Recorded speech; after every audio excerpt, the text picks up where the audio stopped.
Okay, good morning everybody, and want to wish you all a Shavua Tov U'Mvorach. Thank you everybody for joining us as we are entering a new week, this beautiful Sunday morning.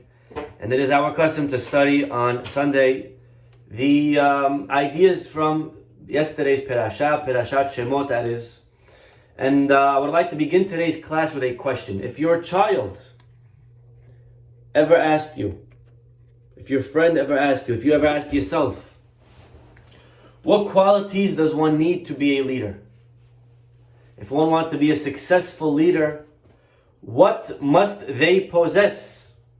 We would answer a lot of different adjectives. We would say a leader must be strong, a leader must be influential, a leader must be charismatic, a leader must be smart, a leader has to have all of these things, and maybe they are true.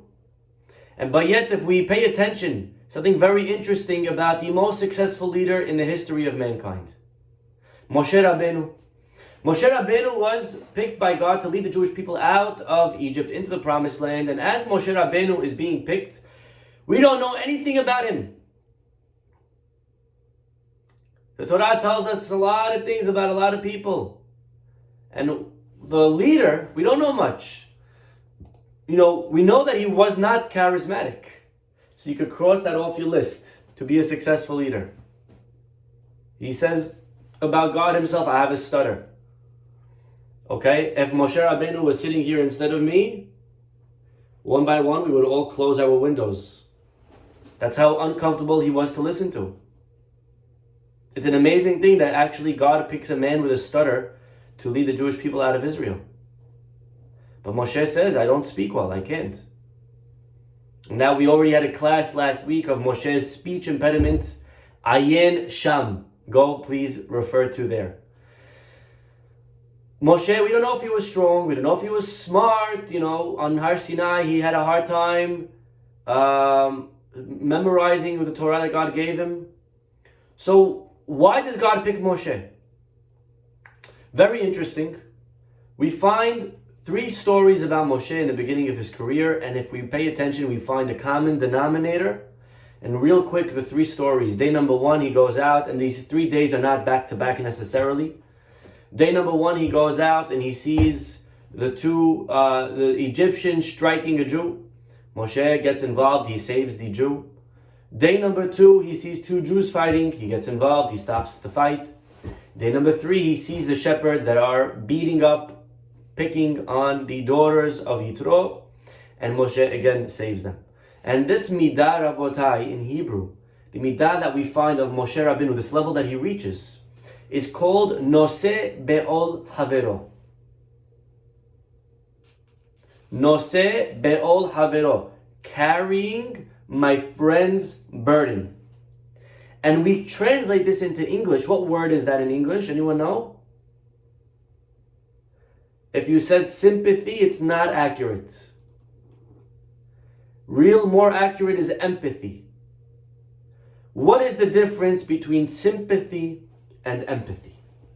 Sympathy is I feel bad for you. I feel bad that you have such pain. I say hazit, I say nebach, and I feel sorry that you're going through this. That's not empathy. Empathy is a much higher level. Empathy is not that I feel bad for your pain, but empathy is that I'm able to feel your pain. Moshe Rabbeinu doesn't feel bad for the Jews. He didn't have sympathy. Vayetze elechav, he goes out and he lifts the burden with them. That's empathy. That's a much more powerful midah. And when Hashem introduces himself to the Jewish people, to Moshe Rabbeinu at Har Sinai, we know the famous mar'eh, the incident, where he reveals himself in a burning bush, that the bush was burning on fire but not being consumed. What tree specifically does God appear in? Does anyone know? What was the name of the tree? Was it a cedar tree? Was it an eucalyptus? What was it? It was a thorn bush. And now rabbis wonder why a thorn bush of all types of trees. And rabbis tell us because a thorn bush hurts. And Hashem's message to the Jewish people, to Moshe Rabbeinu, was, Imo anochi betzara, I am with them in their pain, I am with them in their suffering. They are suffering and I am suffering. I am not sitting up in the heavens comfortably, God says, so to speak. Imo anochi betzara. And that is how he introduces himself to Moshe Rabbeinu. That means, of all the possible great qualities that there are that exist, and there are many that we have to work on, right? There's compassion, there's mercy, forgiveness. But Hashem appears in a thorn bush. The first message is, I am sharing your burden. When I was in yeshiva, and anyone that has been to yeshiva knows that there are many amazing things about yeshiva. But there are many difficult things about yeshiva. Let's just say the food is not 5-star. Okay? The sleeping arrangements. Your first year, you basically come in and you get a mattress that's as thick as this book right here, as the Chumash. And as hard as the Chumash almost. And it's fine because you're not there for the accommodations. Or else you would check in at the Dan Hotel, the Dan Panorama. But we go for the Torah, which is amazing. And, as you work your way up, when you become a second-year student, you can maybe get a better mattress, or you make friends with the guy that's leaving, or if you're really lucky, your brother who's leaving, who's already in his 4th year, gives you his mattress. You know what I'm saying? And you figure it out. You figure out the food situation. You're smart and economical.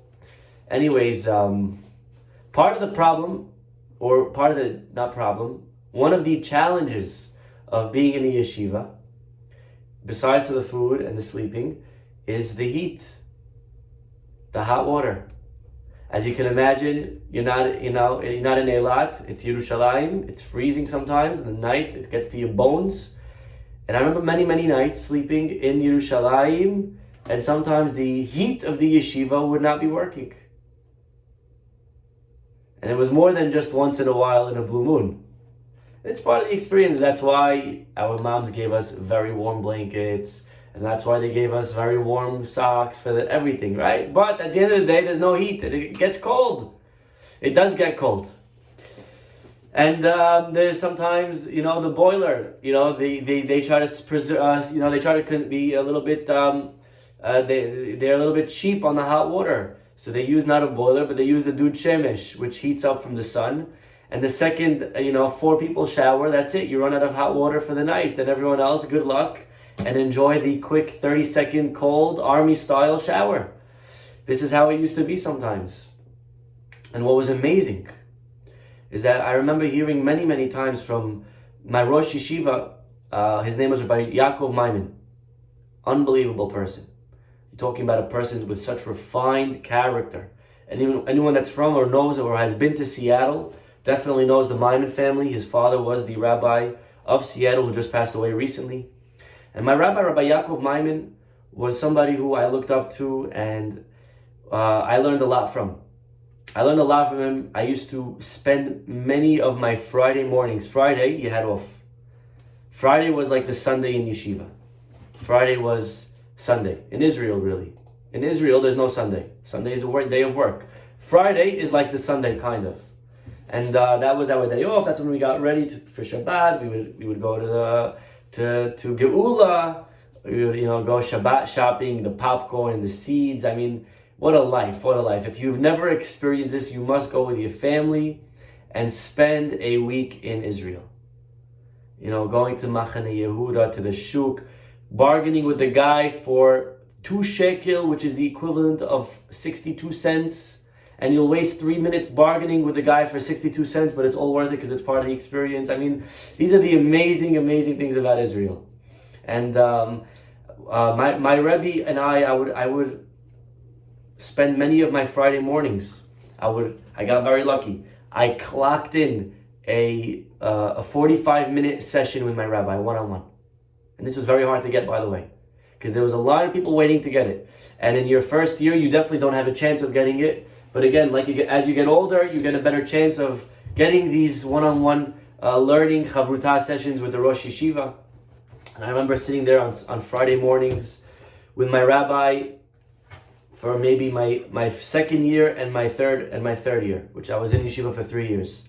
My second and third year, I remember there Friday after Friday sitting there while all the boys were going to play ball, all the boys were going to the shuk, all the boys were going to the beach, Tel Aviv, wherever they went. And I didn't care. I had my rabbi, I had a one-on-one, and it was unbelievable. And I remember we wanted to learn, finish certain masechtot. I said, I want to finish this. And I remember sometimes sitting down, my 45 minutes would begin, and I would sit there with my Gemara closed, and before I knew it, my clock beeped, and it was 45 minutes later, Gemara still closed. And we didn't learn Gemara, but we learned many, many other very important things. Questions that I had on life, questions about hashkafa, philosophy, different very important things that I did that I needed to clarify as a Baal Teshuvah, someone who was not from the yeshiva world. This was not my world. I wasn't, familiar with this lifestyle, and I had a lot of questions. It seemed very odd to me that people would live a certain way and why they would do it. And these were very important talks that I remember having. And I learned a lot from my Rosh Yeshiva, but I want to tell you something.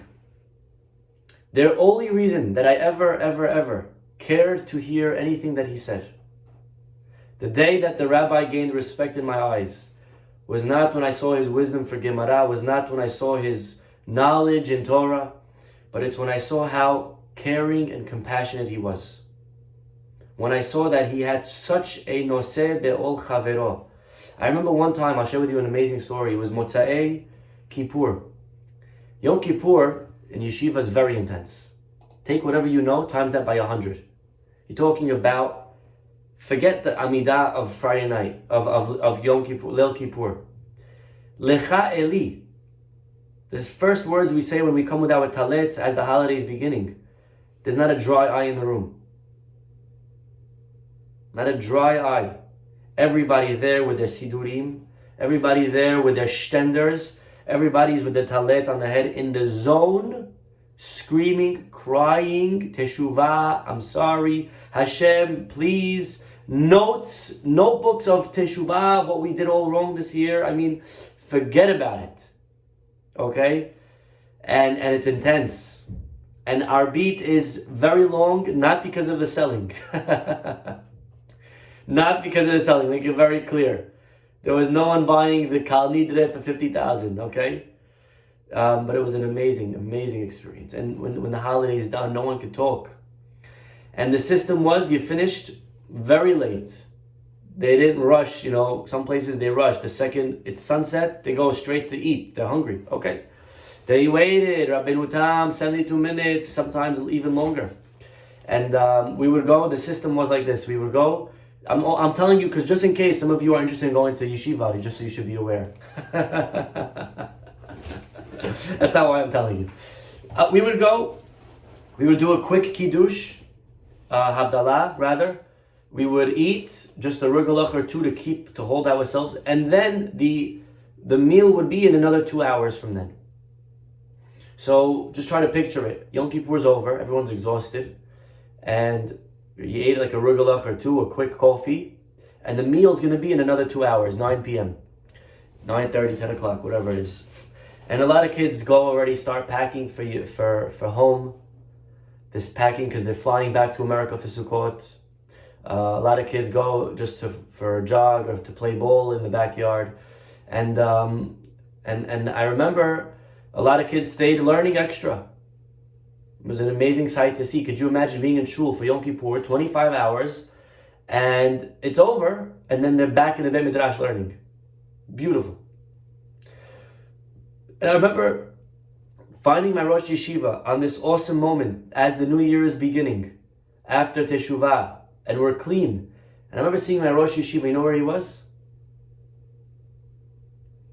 He was setting up the dining room table with plates, forks, knives, cups for the meal. And I remember like, Rabbi, what are you doing? You're the Rosh Yeshiva. You're the head of school. Get a few boys, we'll do it in 10 seconds. So he started laughing and he said, Ariel, remind me later to show you a Rav Yerucham. I don't know what that meant, but I said, okay.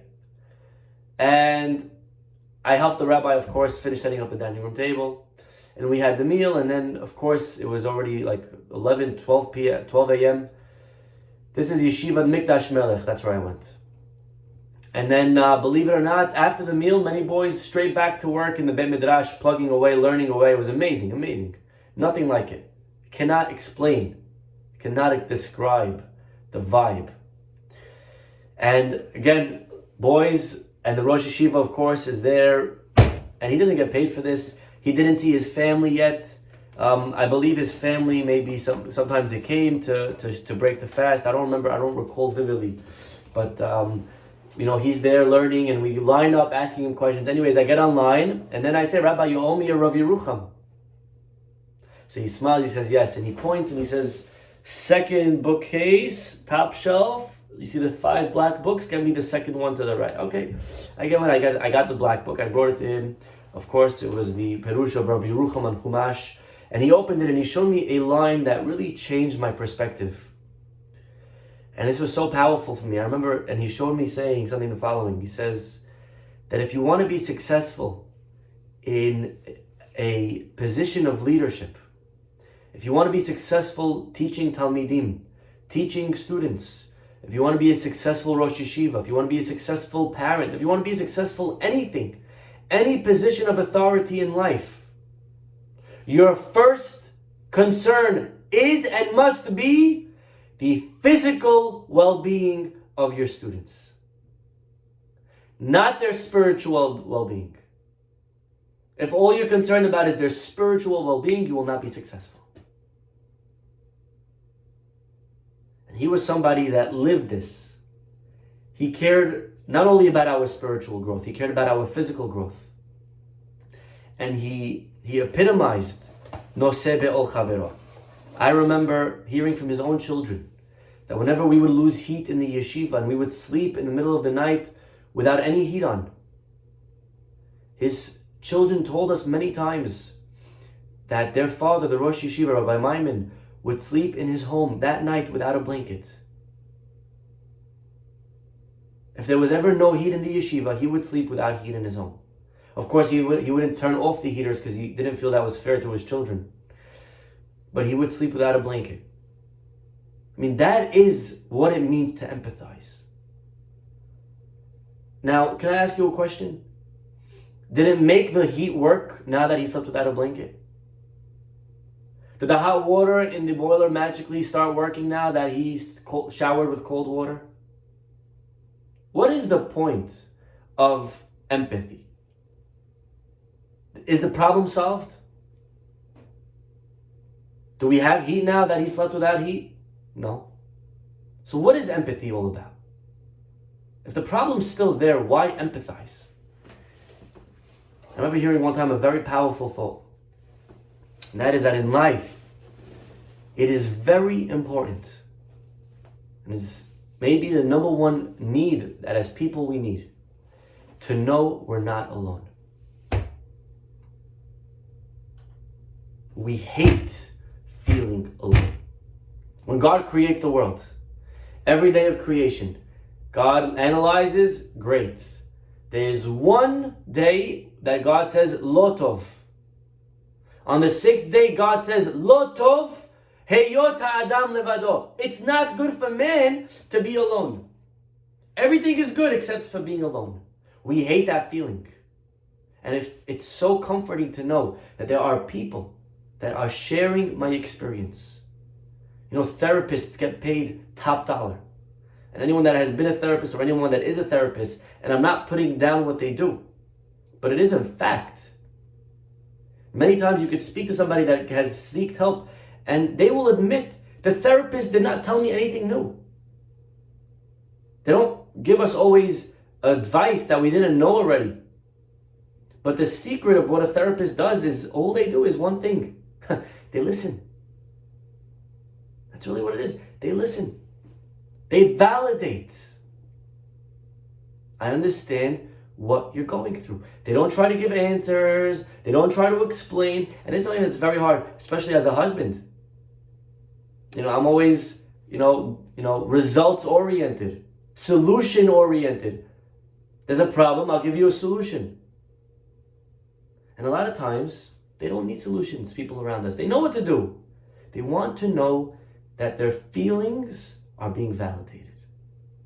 They want to know that we are feeling with them. That is so powerful.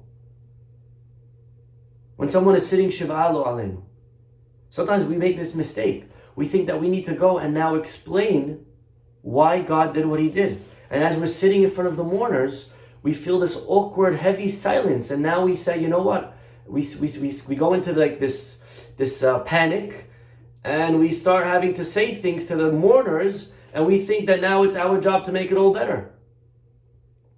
And we say, you know what? And we start giving all the things. Oh, they did their tikkun. They're in a better place. Just stupid things. Sometimes there's stupid things that people say, and excuse my language. Excuse my language, but I'm a little bit, I apologize for using such strong language. But really foolish things sometimes, that you're at Shiva houses. And sometimes I'm at Shiva houses too often, and I hear really ridiculous things. They're in a better place. Okay, so how about turn the tables? Would anyone be okay with that? But why we feel like we have to explain it. And the truth is, that's not what they want to hear. They don't want to hear that. They just want to know that they're not alone. I have no idea what you're going through, but I'm going to sit here next to you and share in your pain. That itself is very powerful. That's all we really need to do. That is enough when we comfort and we mourn people. That's all they want to know. But again, we panic. We think we have to say things. It's too awkward. Silence and this. We don't like silence. So we have to start saying things. I'll share with you a thought and a haron and what he did. Okay, no one cares about that.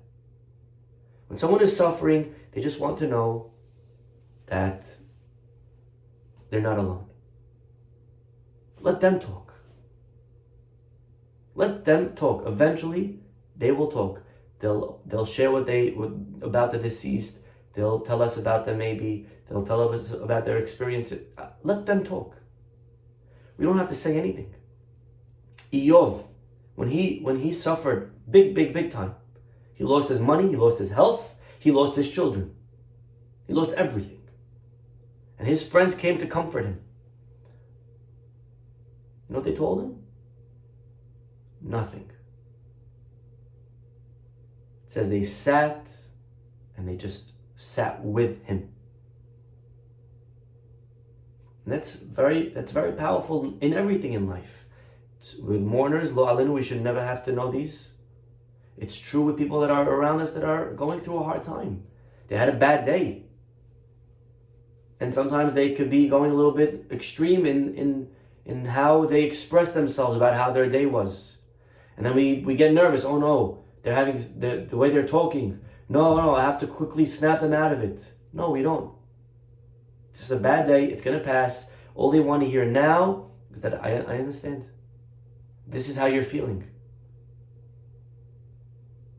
Right? And just describe what they're feeling. Show that you're listening, that you're understanding them.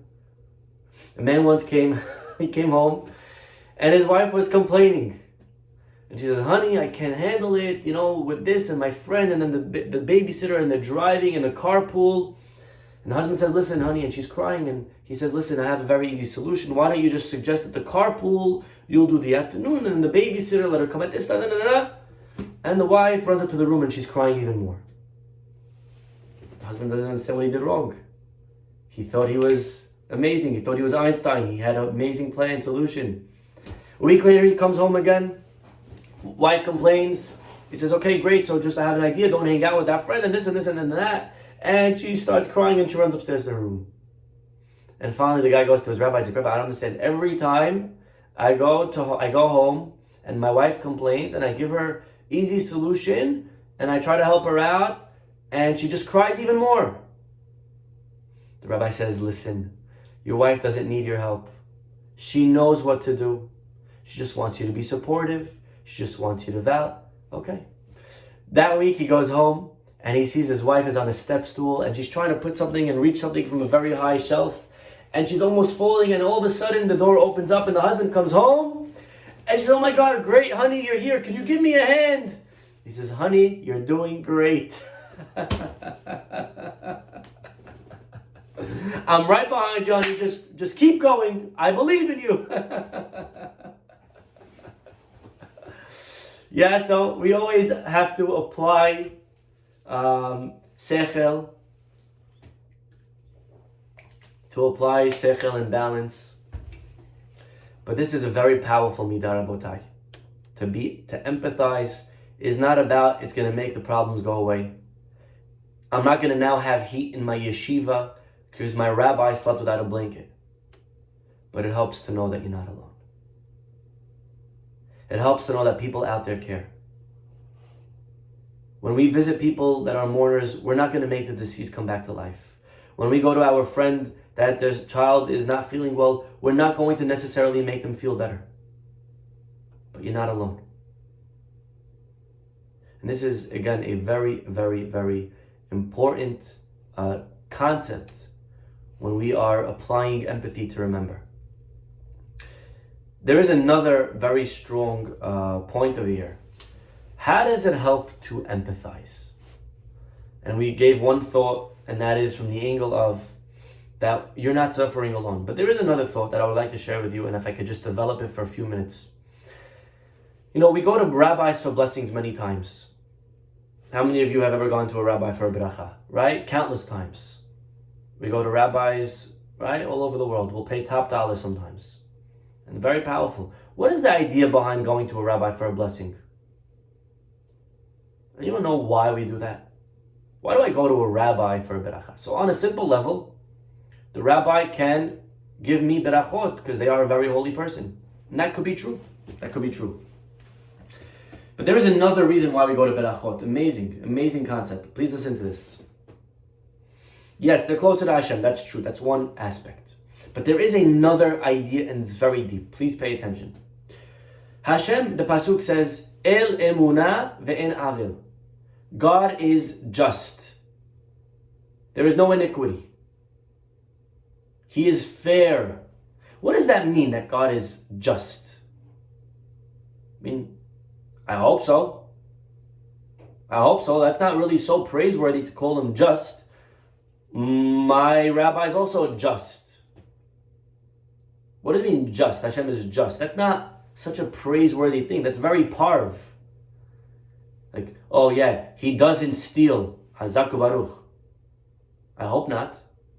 To call Hashem just is not like when you call him forgiving. Wow, that's amazing. But he's fair?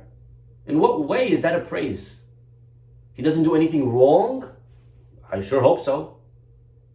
En Avil? Yeah, of course, he's God. He shouldn't do anything wrong. I would expect him to not do wrong things. The way the Mefarshim explain it is like this. And we spoke about this, I don't know if it was in this class or the Pirkei Avot in the evenings. But the idea is as follows. You know, a lot of times when you look at a judge and a case comes in front of him and he has to come out with a verdict. Right? The jury comes out with a verdict. Guilty or not guilty. And a lot of times when the person is guilty, guilty is guilty, right? Now, imagine you went over to the judge and said, listen, Your Honor, I just want you to know, this person that you want to send to jail for 20 years, his son's getting married in 2 months. And his other daughter, she's still single. She's going to have a hard time getting married if there's no father at home. You know, people are not going to want to date a girl whose father is in jail. And also that one, he has a Chumash play in 6 weeks, so maybe hold off on putting him in jail. Would any judge accept such an argument? You should have thought about that before you committed murder. Right? I'm sorry, you're going to jail. You're guilty. Guilty is guilty. End of story. There's nothing to talk about. Right? That makes sense. That makes sense, right? The amazing thing about Hashem is that when Hashem administers justice and punishment, Hashem calculates everybody in the family, everybody in their life that's going to be affected. And Hashem calculates the pain of every single individual, and only then does He issue a verdict. And so if, let's say, the person is going to go to jail, they're going to suffer, but a family member is going to suffer also, Hashem has to first ensure and make sure and verify that the family member who's going to be affected deserves that wake-up call also. I'm going to use the word punishment, which is a harsh word, but I'm just going to use it for the purposes of this concept. Hashem is going to make sure that they also need to see that punishment, that wake-up call. Right? That's what it means that Hashem is just. As opposed to a regular judge who just looks at the case in front of him. En ledayan ela ma she'einav ro'ot, Gemara says. That a judge only has in front of him what he can see with his own eyes. We don't expect a judge to look further than that. Hashem looks further than that. Hashem assesses everything. Hashem calculates everybody in the picture. Rabotai, if that's the case, it comes out an amazing chidush. When a person is suffering, lo aleinu, Hashem calculated everybody that's going to be affected by that suffering. But now I go to a rabbi, and I tell a rabbi, listen, Rabbi, I'm suffering. Could you pray for me? And if that rabbi is a real rabbi, that rabbi applying empathy, that rabbi now himself starts to suffer.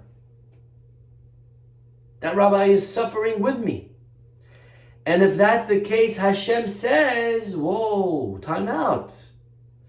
I calculated everybody in the picture, but I didn't calculate the rabbi. He wasn't originally part of the suffering. Now that you brought the rabbi into your life, he doesn't deserve it. I didn't have this in mind. I didn't calculate this. And therefore, God has to take it away and heal the person. That's another reason why empathy helps. If we are able to empathize with somebody, Hashem may say, you know what? I didn't think that Ariel is going to suffer also with this person. And Ariel doesn't deserve the suffering. I didn't think that Joe was going to suffer. I didn't think that Alan was going to suffer. I didn't think that Abe was going to... I didn't think that these people were going to suffer. But because they're empathetic, and now they are suffering and they don't deserve it, I'll take it away from the person. That's a very powerful concept. And so these are the two whys. Why is it beneficial to empathize? And finally, Rabotai, just one last thought, and that is how. How do we get there? How do we get to a level of being empathetic? And there are a few ways. Number one is to see. It says about Moshe Rabbeinu, as he is maturing into the person that he becomes. Vayi Bayamim Ahem, chapter 2, Pasuk 11. Vayigdal Moshe, Moshe grows up. Now it already told us that he grew up. But over here is much more, just one Pasuk ago. Here is not a physical growth. Here is a maturity. Here is he grows as a person. Vayetze lechav, and he goes out to his brothers. Vayar besivlotam, and he sees their suffering. He sees their burdens. Rashi tells us, Vayar besivlotam natan einav velibo lihiyot metzar alehem, to see their suffering and grieve with them. Moshe knew, so long that I'm in my comfortable palace, so long that I just stay here, I could hear about their suffering, I could maybe read about their suffering, I could say Tehillim for them, but I will only reach the level of sympathy. Moshe wanted to reach empathy. So he goes out, Vayar besivlotam, to see their pain. This is very important when we want to apply empathy. You know, technology does amazing things. But one downside of technology is that because I no longer have to actually be physically present somewhere, I can read about it, I can hear about it, we lose a lot of the emotions that could sometimes get in a beneficial way get involved. You know, it used to be, I would have to go and see an ani. When I see them, I start feeling horrible. I feel bad for them. I empathize with them. Today, I get a letter in the mail. Today, I get a phone call. You know the mitzvah of bikur cholim, by the way, I want you to know this. Rav Moshe Feinstein was asked, can I fulfill the mitzvah of Bikur Cholim, of visiting a sick person, over the phone? Does one fulfill Bikur Cholim on the phone? And Rav Moshe Feinstein goes into this mitzvah of Bikur Cholim, explaining what are the reasons, what are the advantages, and of course he says and he concludes that Bikur Cholim over the phone is definitely nowhere near as good as in person. And one of the reasons is because of this point. When I just make a phone call, I cannot see them in their pain, their anguish. I don't see it. Of course, if I cannot go, then second best is a phone call. And maybe, if we may add, a Zoom call would be even better than a phone call. Because at least I'm a little bit closer to seeing them in their pain, in their suffering. But that is a very powerful lesson. To be able to, again, to empathize, we need to see it. Vayar besivlotam, and Moshe understands this. Moshe says, I could stay in my palace all day long, but until I see them, I'll never really understand what they're going through. And if I want to put myself in their shoes, I have to go out of where I am and go to them. Leave, I could write a check for tzedakah, that's nice, but that's not real tzedakah, is much higher than that. Real tzedakah is that I go out and I find where the person is and I see how they're living. Because when that is, I am able to empathize. So this is really bad. I cannot live like this. I could only imagine, to put ourselves in their shoes. But Rabotai, to put ourselves in somebody else's shoes, what's the first thing you need to do? Take off our own shoes. What are the first words God tells Moshe? Shal ne'alecha me'al raglecha. Take off your shoes, Moshe. Why? Because if you're going to put your feet in someone else's, you must first take off your own. Take off your shoes, and now you'll be able to go out of your comfort zone, leave your comfortable Kol Han shoes, go out into theirs, see what they're going through. Feel their pain. There was once a rabbi collecting. He knocks on the door of a very wealthy man. He was collecting for the aniyim. And the rich man says, Rabbi, how are you? Good to see you. Come on in. He says, no, thank you. I'm sure you're very busy. I'm just collecting. And he explains the family, the situation. The guy's there in his robe. He's freezing. Rabbi, please, Dachila, come in. Rabbi, please. He's like, no, I'm leaving. I'm very quick. Just please, if you could help this family. The guy's freezing. Like, Rabbi, I'll be right back. He runs. He gets the envelope and he comes back. He writes out a check. He's like, but Rabbi, I don't understand. I'm asking you to come in. Why don't you want to come in? And finally, the rabbi says, I wanted you to just feel for 10 seconds what these people are feeling. They don't have heat. And it's nice to say, wow, I feel bad. I want you to feel that for just 10 seconds what it feels like to have no heat. Maybe as we empathize, we'll be able to help a little bit more. That's number one, vayar. And finally, number two is we have this very powerful gift. It's a gift called imagination. Anyone ever used it? Yes, we heard of imagination? We imagine all the time, right? As we're driving and we see the New York Lotto is now $500 million, we know how to imagine. Oh boy, right? What would I do? If I had $1 million, right? Remember that song? We imagine. We know how to imagine in our lives. Imagine if I just had this deal go through. Imagine if I just had that house, if I just had that car, if I just had this salary, if I just had these kids, we know how to imagine. And imagination is a very powerful thing. But you know why Hashem gave us the power to imagine? Is also as well to be able to imagine what somebody else is feeling.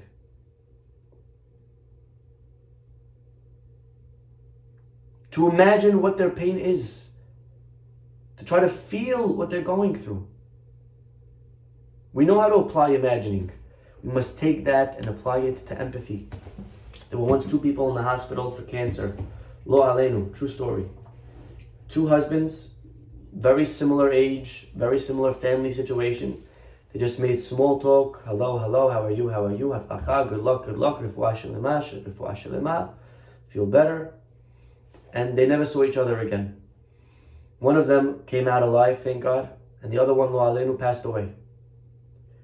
And of course, the family was distraught.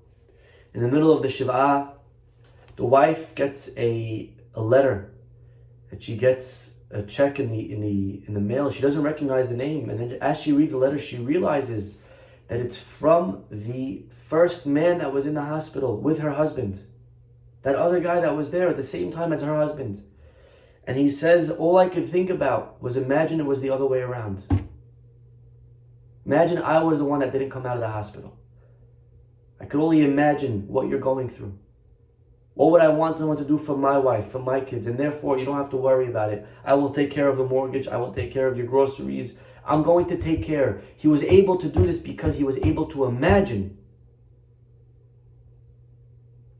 These are very, very important tools, Rabotai, if we want to master this such important midah called empathy. Again, Noseh be'ol chavero. Hashem introduces himself in a burning bush, thorn bush. Why? I am suffering. I'm not sitting here comfortably and I feel bad for you. No, I will feel bad with you.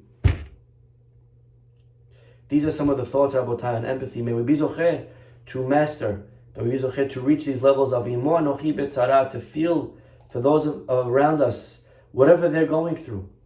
And by doing so, we will be able to bring the Geulah, just like Hashem was there for Moshe. In the burning bush, we will be able all to rise to positions of leadership in our communities, in our nation, in our families, wherever we are, bringing the Geulah closer one step at a time. Amen.